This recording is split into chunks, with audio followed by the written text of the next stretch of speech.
guys, welcome back to Cricket with Devi. Today we are back with another show, and this time we have Gurkirat Bhaiya with us to talk about India versus South Africa. This T20 series which happened.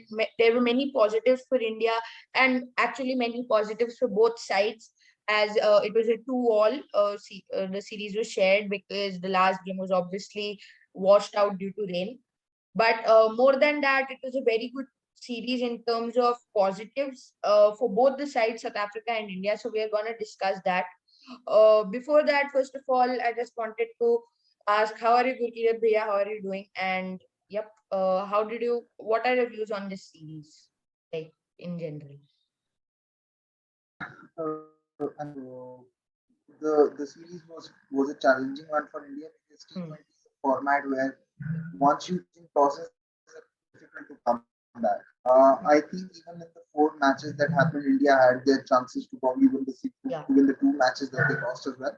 Because once you post 211, you very rarely lose it. And India were in a situation where they had to defend 56 or 4 overs and probably 80 odd in last six, which should have happened Yeah. because South Africa didn't really have the batting depth.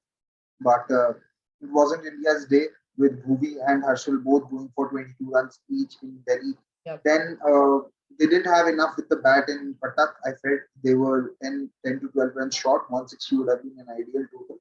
And once they had South Africa three down in the power play, they again should have been able to win that game. But Klaasen was magnificent, and Indian spinners really didn't help India that day because 5 overs of Akshar and Chahal had gone for around 68 runs. So Yeah. that is something that could have been better from India's side. Yes, so also when you look at this series, it was more of in the first two games, India's spinners weren't like performing to what we expected, especially in the second game, as you said, both UZ conceded 40 plus in his 4 overs, and Akshar went for 20 in his one over this. Also, there was the fact that Akshar should have been bought earlier, but still conceding 20 doesn't do it any better. So if you look at it, our spinners didn't perform in the first two games, but they eventually did in the third game, which is a good sort of a positive because UZ in the last few games which he had played for India specifically wasn't taking up a lot of wickets. He was in the IPL, but for India he wasn't. When you look at the stats and everything, so that was a good positive for India that UZ came up well in the last two games of the series. And also Akshar bowled well, despite not taking a lot of wickets. So overall, it was a good series, I feel. What were your top positives when you look at the series for us specifically, like leading up to the World Cup, which is there, and many more series? So, like, which players impressed you the most for that matter in that? I thought Ishan Kishan did well. I thought someone like Harshal Patel bowled well. Even Avesh Khan was good because Avesh Khan was coming off an iffy IPL. In Hmm. some games he was too good, and in some games his lengths were all over the place. And Hmm. then, without a doubt, Dinesh Karthik continuing his form was a very good sign. Yeah. Hardik's batting was good enough, but his bowling left a lot to be desired. I think he bowled three Hmm. overs in Delhi. No, 1 over in Delhi where he went for 18 runs in the power play. Then he bowled 3 overs in Qatar, where he again I think went for 30 plus runs. Yeah. And then 1 over in the third game or probably the fourth game he bowled and he went for 12 runs again. So Hardik's bowling could have been a lot better, I felt, but he continued with the bat from where he left off in the IPL. So that was a good sign. Uh, but yeah, India would have liked a few more runs from both Shreyas as well as Pant, but it didn't happen. But like how Rahul Dravid said that when you're looking to play a more aggressive brand of cricket, sometimes the results will not fall in your way eventually. So you need to be a little patient. Hopefully, the next few more T20s will give us a better idea of how well suited, are all these players to play that brand of cricket that India is looking to play in this format. Yeah, I agree. And also, for that matter, Ishan Kishan in this series, his intent was much better than what it was in the last IPL. In the IPL, like he scored 400 plus runs, but his strike rate was like 120, 125 ish, which wasn't going to work for India because we already had KL, Rohit, and Virat in the top. individually. So if Ishan had a chance there, even as a backup opener, 125 as a strike rate wasn't going to work. So I liked how his strike rate was up. It was around 160 this series overall. And his intent, like especially in the third game, it was really good to see how it was a 30 odd knock only in the in the third game, but it was a good one. So for that matter, I feel Ishan there was really like that was something we really wanted to see from him. And for that matter, even Bhuvi, some of the people like really so people think that in Australia he wouldn't be that lethal or all of that. But if you look at him, he hasn't stepped a foot wrong since the last World Cup. He has consistently taken wickets. Even against New Zealand, he was good in the series, which happened just after what we call The T20 after the World World Cup. Cup, and also against Sri Lanka and against Sri Lanka and West Indies, he was quite good. So he hasn't been hammered a lot or anything. He's consistently taken wickets. He's been economical.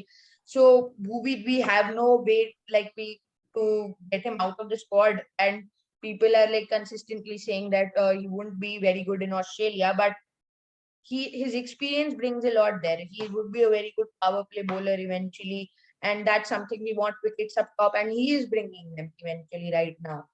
So I feel Bhuvi, the way he bowled was a big positive. Of course, Harshal, I guess these two are the front runners for the spots with Bumrah as of now. The second and third pacer in Australia, I feel, for that matter.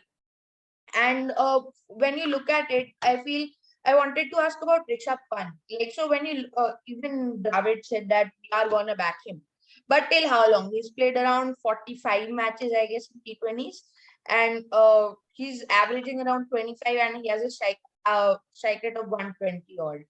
So that isn't gonna work. Like, had he had a average higher, it would have been fine. But had he had this with this average, had he had a strike rate of 140, 150, even that would have been fine. But nothing is falling in place right now. So what do you think about Rishabh Pant? What is he doing wrong when you look at it? See, there are a few things here. Everyone keeps bringing up that he's played 43 or 45 matches for India, but you have to realize that he was dropped in between. So when a Yeah. player gets dropped in between, right, you've dropped him because you felt that he wasn't good enough. So when you have to talk numbers or when you have to talk about his performances, you have to take the numbers which are post his comeback because before his comeback he was obviously not good enough, so he was dropped. So you have to judge him from the point where he's come back to the team. And since the time he's come back into the team, he's averaged around 28 with a strike rate of 132. Now those numbers aren't great, and they certainly don't do justice to his potential because I feel at the very least he should be averaging around around 30, 35, somewhere around 35, and striking around 135, right? Yeah. And what Dravid said makes sense because one, you don't have any other left-hander. Yeah. Two, this IPL, even though he didn't have big enough knocks, he was averaging 150 while he was striking at 150 while averaging 30 plus 30, 32. So that Hmm. tells you that he was trying to get back to his aggressive game once again. Now, when you are trying to be an all-out aggressive batter, sometimes you will struggle to play those big knocks because you will struggle to know when Hmm. to attack and when to consolidate, which happened with Pant a little. So I don't think that there's a big problem with Pant, apart from the reason that one, he needs to be a little selective about his shots. Two, he needs to open up the offside a lot more than what he did. That's about it. Hmm. Yeah, yeah, I agree on that part. And when you look at him, like he was also getting found out on that wider lines. Like he was dismissed two, three times on the wider lines this series. Like even in the last game, in the fourth game, he was dismissed there by Keshav Maharaj. He was in fact dismissed twice by Keshav Maharaj on that wider line. And for that matter, he was struggling there. Even Dwayne Pretorius got him out there once. So that was something he was struggling on. So now coming on to South Africa, they also had a अच्छा series था उनके लिए भी they had a good series. So when you look at them, what do you think overall? Because they're also having a good time as late. They beat India at home. Before that, they had a good show in the World Cup. Unfortunately, they missed the semis due to the net run rate thing, but still they had a good World Cup. And since that, they have just been going better. And now coming into India for the T20 series, they were really good. Overall, they won the first two matches, and uske baad, even they lost the next two, but still it was a good series for them. They had a few good positives. When you look at it overall, Miller's resurgence has been good, in my opinion. He was coming well from the IPL, coming here also. He performed well in the first game, and even RVD for that matter. He was someone who was like one of the most consistent batters in the recent times. Even against India in the Test series, he played a few. He didn't play big knocks, but he played small knocks in the last two tests, which were quite impactful.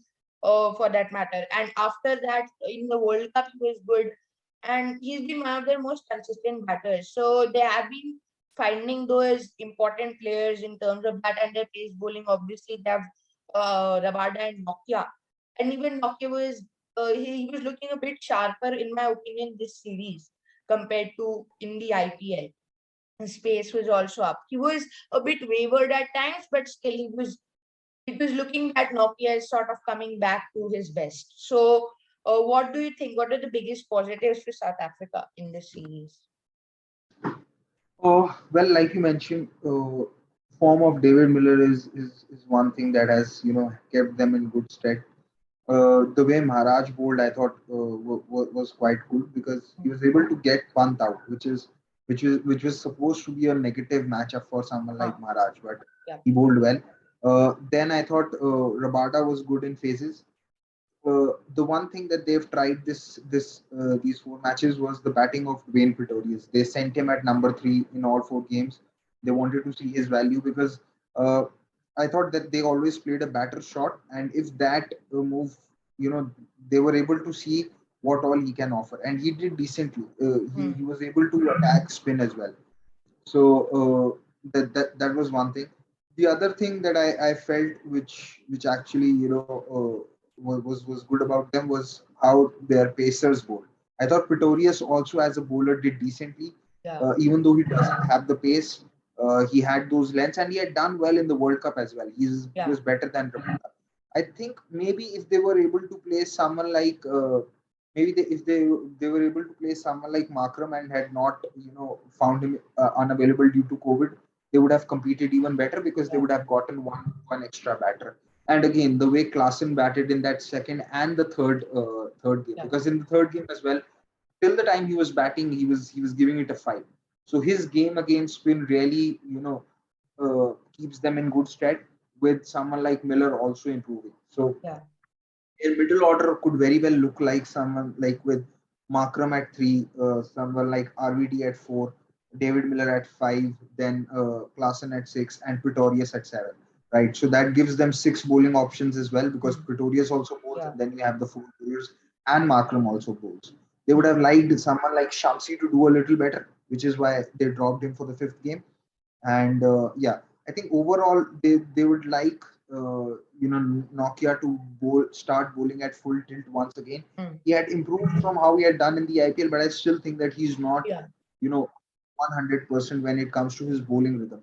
So once that happens, when the World Cup comes, and especially the pitches in Australia, it would really help them because their batters generally tend to play pace well, and yeah, they would be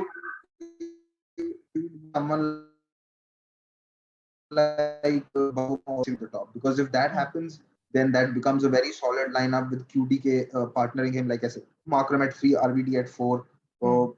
Miller at five, Klassen at six, then Pretorius at seven. So that gives them a variety of options, Yeah, and can work out well for them. yeah, I agree. And also, the fact that even RVD, like, so if you look at their middle order, Wayne Parnell wasn't too bad. He was okay. yeah, yeah, they also have another option in Wayne Parnell because he's a good backup for Pretorius. He can also bat, and he's sort of a similar player. He's a left armer, but he's an all rounder, and he can bat at that position. So they have a good like for like replacement as well. And when you look at the middle order, they have RVD. and then Markram, Miller, and Klassen. So they have good hitters of both pace and spin when you look at it. Markram is a good pace hitter. Klassen and Miller hit spin quite well. So overall, their middle order is well packed, and like they also have a left-hander in Miller, which can go up and down. For that, they have QDK up top as well. So their batting lineup looks very good, and of course, their pace lineup is also very good in having both Rabada and Nokia and also Pretorius in that. So I agree on that. And overall, this series is a good competitive one. And at last, thanks for joining me today, Gurkirat Bhaiya. It is a pleasure talking to you. Everyone, Thank do you so like, much. yeah, do follow him on Twitter, and he comes up with some good, unique takes. And also subscribe to his YouTube channel, Gupshup with Gill. I'll put the links in the description, and also do subscribe to my channel. Be having more videos on with the England series coming up, and a lot of cricket coming up. Also, I'll try and post some Wimbledon content as well. So yeah, we'll meet you then. Hope you like this one. Do like, share, and subscribe. Till then, we'll see you in the next one. Goodbye. Peace.